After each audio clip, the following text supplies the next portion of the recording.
Hello, and welcome to another episode of Metal Effort. My name's Nehemiah, and today we're going to be looking at this piece of metal, the Grimsmo Norseman. This is on loan from Nick Shabazz, his infamous Grimsmo Norseman. He's had, I think, 3, I want to say, so far. This one he just got re-anodized to his preferred blue color. I think he used to be like yellow, goldish, something along those lines. And he lent it to me so I could check it out. Let's do some size comparisons just so we can see kind of how this knife stacks up against the usual suspects.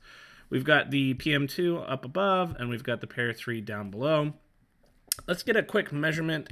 I'm not super familiar with the blade length. 3.5-ish, let's say, on the cutting edge.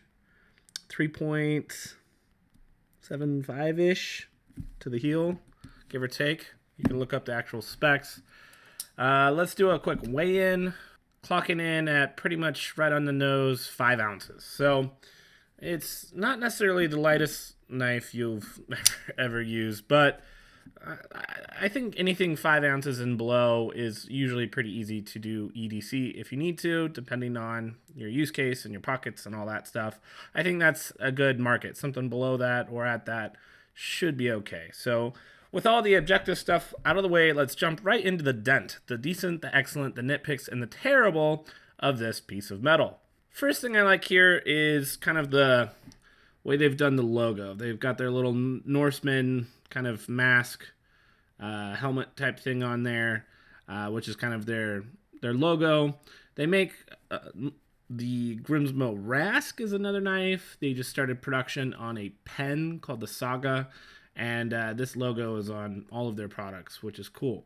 Another nice thing I'd like to point out here is on the hardware, they are hex, but they've got these little indents all the way around the actual Torx part. So Torx, not hex. I don't know what I'm talking about, but this is some nice just detail that really goes to show just that extra mile that the Grimsmo brothers are kind of taking their designs to. You know, they're having custom screws, hardware built. Not a lot of people are doing that. You know, you have some proprietary stuff that knife makers make, but that's to kind of like keep us out of messing up the knife. It's the best of both worlds. You get the personalized flair, but you also just get the practicality of being able to unscrew and maintain your knife, which is awesome. That's cool. I like that. Jimping on the knife is really good, actually. I like a little bit grabbier jimping than most, and this isn't particularly sharp, but it's definitely deep. And so you get some good purchase. It's kind of angled up a little bit, so it just feels good. You feel very connected to the knife. It's not going anywhere. Similarly, I'd like to shout out the ergonomics. I like kind of the formed finger cutouts here, resting places. It does lock into place pretty good. It's been very carefully crafted, you can tell, just to fit a good hand grip. And there's pretty much only one way to hold it. There's no, I guess you could technically slide forward, but you know, you've got the sharpened edge right here, so you want to be careful doing that kind of thing. I think most people will just use it in the normal grip, and it's really good. I like it. One thing that you wouldn't notice, because it looks like such a gigantic knife, is how thin the knife is. In fact, let's get a quick measurement. That was the thing that I was most surprised by in just seeing the knife in... Oh, that's not right. There we go. So under 0.4 inches in thickness, very thin. So the fact that the knife is kind of tall, it kind of overcomes the sometimes poor ergonomics from a thin knife. So you get the best of both worlds. You get a thin knife in your pocket. You know, it's not filling out your pocket so much, but because it's so tall, it still fills the hand. So I really like that design choice. I think it works well here. Another thing I like, and this is, you know, definitely a solid clip. I'm putting it in the decent, obviously, not the excellent. It's got the little Norseman logo thing on there, which is nice. It's got the right amount of tension. It's nice and long. It's fairly deep carry. Obviously, you've got the lanyard hole that's taking the precedent over the placement of the clip, which I'm not usually a huge fan of. But all things considered, you don't have that much sticking out of your pocket, really. For such a big knife, I think overall that's perfectly adequate. And the clip is so good otherwise that I'm definitely giving it a pass here. Overall, I think they did a good job on that. Another thing that I'll point out, the Norseman's been in production for quite some time now. There was a time where this was the it knife. It was the one that was kind of the craze. It was the new thing that everybody had. You know, before Holt Spectres came out, this was kind of the grandfather to that type of knife. You have CNC milled knives that were just over designed, really, you know, time and attention just poured into the knife designs and the production of it. And you just knew if you got your hands on a Norseman, you were going to get top tier, you know, quality product every time. And to that end, they got so popular that they had to go to a maker's choice lottery system, meaning that there's way too much demand to let people just get on their books and build whatever they want. Instead, they would just do creative milling patterns, creative anno work, and just really kind of mix and match and show their creativity as makers into different specs of the knife. And so there's a massive variety of different colors, milling patterns, anno works that you're going to see out there. And so it was kind of a happy accident that they got so popular they had to go to that model. But from that kind of restriction, I think a lot of creative, you know, playing around with different configurations kind of came from that. And I think that's helping a lot of other knife makers in their creativity as far as, you know, ways to be kind of unique with their different, you know, combinations of things that you can do. I think the Holts probably got a lot of their, you know, different milling patterns and having all those different choices from the Norsemans or the Grimsmo, not the Norsemans. And so I just want to kind of give props. This wasn't the first knife that did that, but they just did such a fantastic job that there's tons of variety. So it's not just the same blah knife over and over. Next thing, we're going to move on to the Excellent. First thing in the Excellent, we're going to go over the OCD, the open, the close, and the disengage. I featured this knife in a recent video I put up called Action Hero, where I pit this knife and 3 others against each other to kind of see which knife had the best action. And this was, you know, one of the contestants. And I went kind of in depth on exactly what the action is like on this knife.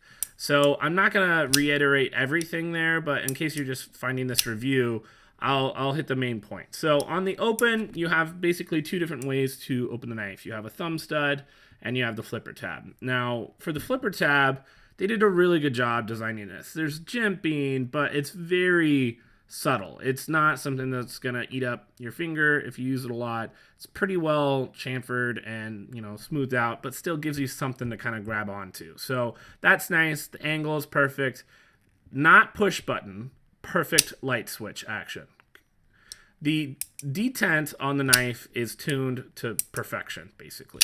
It pops out with authority 100% of the time. I don't think I could get the knife to fail. Like, even if I do it, it's sputtered as possible. Yeah, it just fires out like a rocket. So the 10 out of 10. I mean, this was one of the first knives that really dialed it in to where you knew that the detent was going to be perfect on pretty much every single one, and it was going to have this kind of action on the open.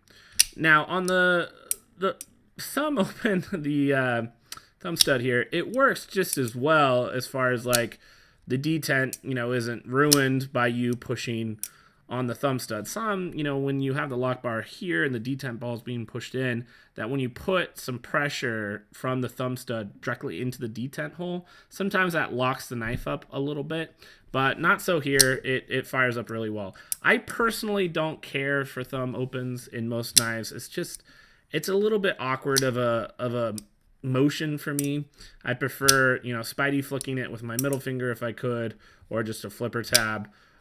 But it's perfectly competent. So if that's your cup of tea, go for it. I think it's a very competent version of that opening. For the disengage, it's really, really, really good as well. So you've got this little spoon right here on the lock bar that you could see from the presentation side, which means that you have plenty of access. This cutout right here, this being kind of cupped up and rounded, it's a perfect place for your thumb to kind of come in horizontally and be able to unlock that lock bar with ease. You've got really good leverage that happens right at the top of the lock bar, so you're not moving down here where you're having to fight against that leverage. It's really quick and easy to disengage. Zero lock stick, very comfortable to disengage every single time, not a problem. Now, this is kind of halfway between disengage and halfway between the fall, the close, but there is a jump onto the tang of the blade. That detent ball needs to get onto the tang of the blade. There is not, as far as I can tell, a detent ball ramp. So you can kind of see right there that jump. And so if I put the tang of the blade on that detent ball, it's preventing the blade from falling. Now, if I give it enough of a wiggle, it will break that tension eventually. This is what, on my channel, I called reverse detent. And some people actively like this, basically saying that it's going to prevent the blade from just karate chopping their fingers off, because if there's no, if it's perfectly smooth transition from that detent ball not being on the tang of the blade onto fully on the tang of the blade, usually that's done via detent ball ramp. If that's too smooth, then as soon as you disengage it, sometimes the knife can just swing shut before you get out of the way and it can get you. Now, for most of us that are knife people and we're interested in, $900 knives, I feel like most of us have practiced that, that's just kind of an acceptable risk, that we're used to fidgeting with our knives and getting out of the way. And so I personally am not in that camp. I would prefer to have a detent ball ramp. I would like the smoothness right away. I don't prefer that jump. Now, this is such a loose lock bar that I can push it past that kind of awkward hop up. So it's not an issue. It's not like I have to fight against it like some knives, but it's definitely there. I mean, if I'm, releasing the tension on the lock bar right away and I'm letting that bump into it, it's a little bit kind of inconsistent as far as how much effort do I need to drop the blade before it actually breaks that detent, or if it just pops back into place like it just did then. And I don't know. It's not always the exact same. So I instead need to make sure I push the blade a little bit further down, catch the blade on my thumb, on hitting that flipper tab, and then I can let the blade shut. So it's not an issue per se. It's just once you experience a knife that doesn't have that jump, something like the Koenig Arius, then, you notice it. I'm just pointing it out. I am one of the nittiest nitpickers there are for action, and that's why I go so in-depth on it, because there are going to be some people that care about it as much as I do. So on the close, it's like a 9 out of 10. The final issue with the close is that when you do let it drop, the detent isn't quite strong enough to keep the blade snapped in. It's almost always going to bounce back out if you just let gravity do its thing. It's going to pop back out and then go back in. Now, again, when you do this enough times, you'll get to the point where you put the angle of the knife such that it's not going to pop back out. It's just going to fall and catch itself because I'm keeping the knife at a 45-degree angle instead of a 180, I guess I should say. So it's good. It's definitely deserving of the hype in terms of how smooth it is, because this actual action, the movement of the knife, is buttery smooth. I mean, it is just beyond smooth as far as the actual action. It's the little finer details that I'm surprised to kind of experience for myself. A little tiny bit of a letdown, to be honest. I think a lot of that has to do with my bias going into it. Watching Nick's channel for the last year, the Norseman being one of his all-time favorite knives that whole time kind of builds it up in a way. You hear so much about everybody's favorite movie. Pulp Fiction's awesome. You finally watch it and like, okay, didn't garnish that much hype, Sometimes it does blow you away. Hey, Rick and Morty's awesome. You watch it and you're like, no, it's like the best thing ever. It's not just awesome.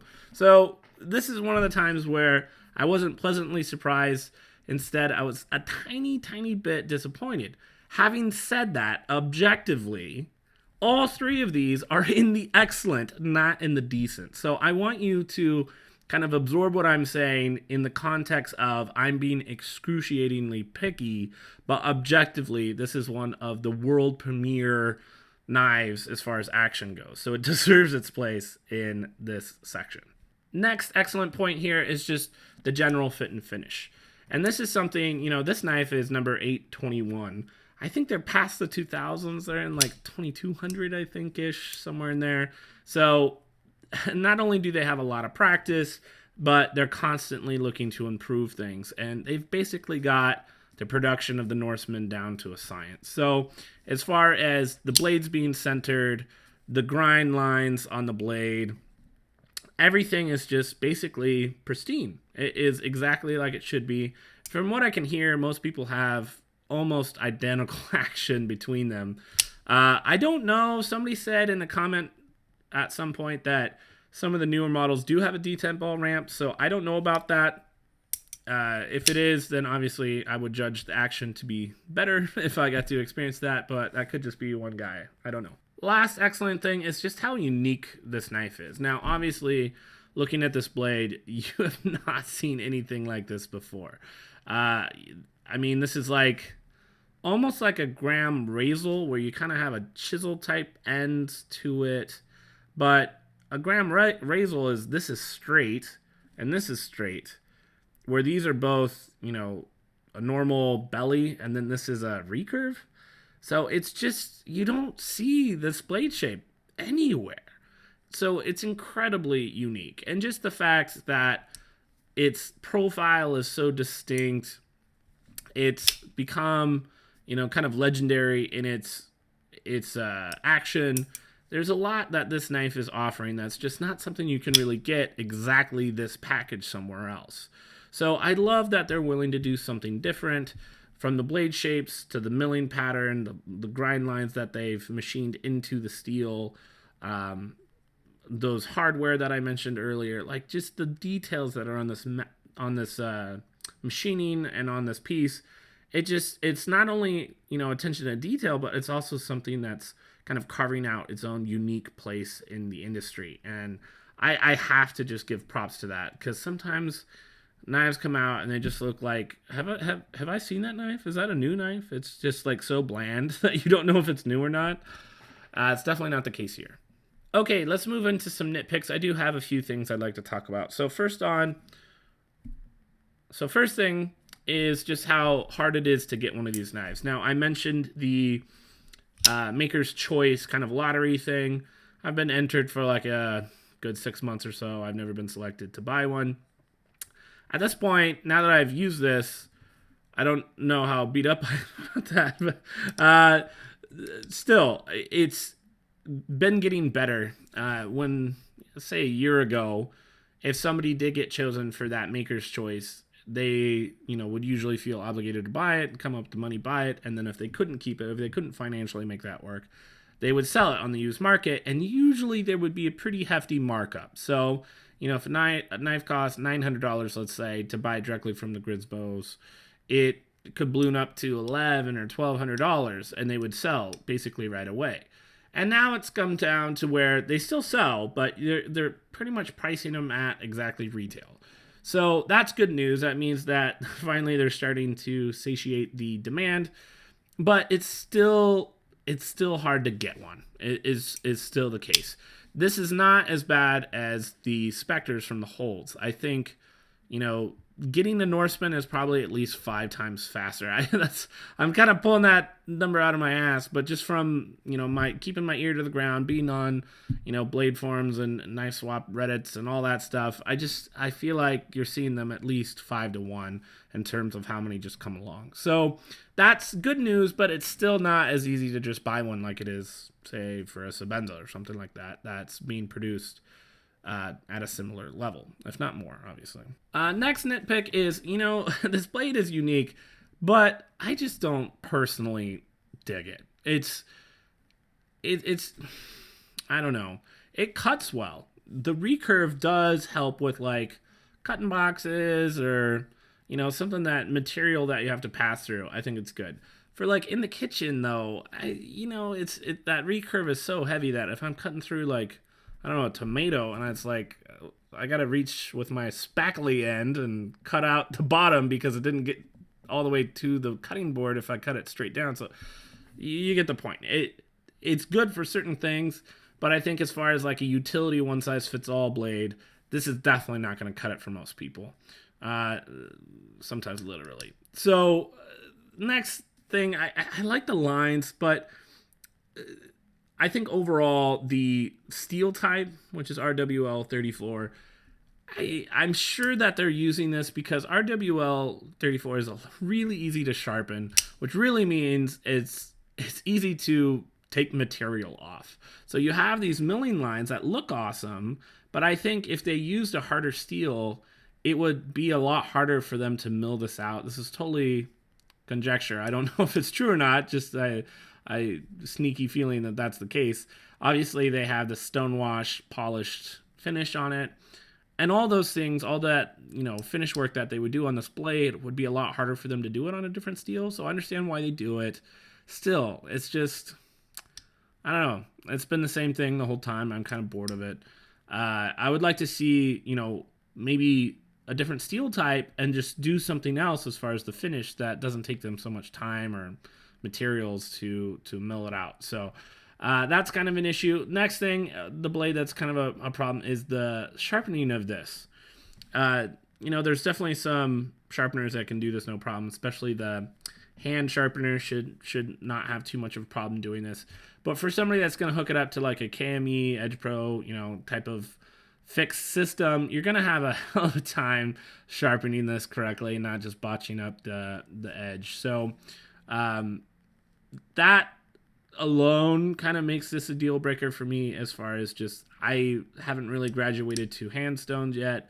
And I don't really want to risk it on a $900 knife quite yet, but maybe I'll get there someday. For somebody that's not like pro level sharpener, you might want to stay away from this one, or at the very least send it in for somebody else to sharpen. And the last nitpick, and this is totally, again, subjective, I think this is a very divisive look of a knife.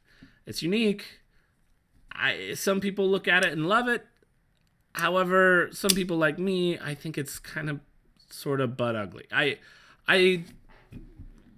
This really, I don't need to say anything about this. Either you agree with me or you don't, and nothing I say would change your mind, and I don't think it should, but I don't know, like if you're on the fringe of like, is this good? And you show like a non-knife person this knife, and you say, how much do you think this knife costs? Just ballpark range. I guarantee you they're going to say less than $200. Not that matters. That shouldn't inform your purchase decisions, but just to kind of give you like an outside perspective view, I think this is just ugly. But beauty is in the eye of the beholder. I don't want you to get your feathers all ruffled if you think these look awesome. Enjoy it. I'm not going to give you a hard time for that. For the terrible section, I don't really have anything terrible to say. I think if it was in its mass hysteria as far as like how hard it was to get one of the knives last year, I would have put that in the terrible, just because, inflated cost and just people going crazy trying to get the knives. That would have really rubbed me the wrong way. But since the market has died down just a little bit so that, it's pretty much just selling at retail, I think that's more of a nitpick in terms of how difficult it is to get one. So with that out of the way, let's talk about the conclusion. The conclusion on this knife is one of, I guess, respect. That I can objectively understand what this knife does well and how it kind of blazed the trail as far as these like, CNC small out of the garage type operations, and just how well they can actually get a finished product. How easy it is for them, how easy it is to make changes with CNC, that, it just kind of gives us all hope. You don't have to have been raised by a knife maker and been in the business the entire time. Like you could just, go to school for some engineering, buy an $80,000 CNC machine and just start practicing and refining your art until you get something. I mean, this Koenig Knives did this. You've got the Holtz, with the Spectres have done this, and they just came out with a second knife. And then obviously the Grimsmos. There's other places out there, but this was kind of the proof of concept. Like as soon as the Grimsmos got to the point where they knew it was going to work and that it was going to sustain a business, and they started to hire more people, and it's actually like out of their garage officially, that's when it kind of gave the green light for everybody else that wanted to do something like that to just be able to do it. And so I have mad respect for what they're doing. I like the way they're going about it, how they're involved on, social media and YouTube and stuff. Like, that's great. I think that's really, really fantastic. Just kind of like the little knife company that could. How I feel about the looks of the knife and the blade shape and all those things, I mean, they're nitpicks, and they're reasons why I will never buy a Norseman unless it's criminally underpriced or something. I will say, though, that I have a lot of interest in the Rask. The Rask is more my style, and the fit and finish and just the mastery of the design and the feel of it. I think that the pros, the things that I do like about the Norseman, I am happy that those things are also true of the Rask. And so if this isn't your cup of tea, I would think this is so good in certain ways that maybe the Rask is for you. I haven't reviewed it, so don't take my recommendation too seriously, but that at least gives me hope that if I do get a chance to review a Rask, that I'll like it as much as I hope I do. And I hope this was helpful to everybody else who's considering getting the knife. I'll see you in my next video. Bye!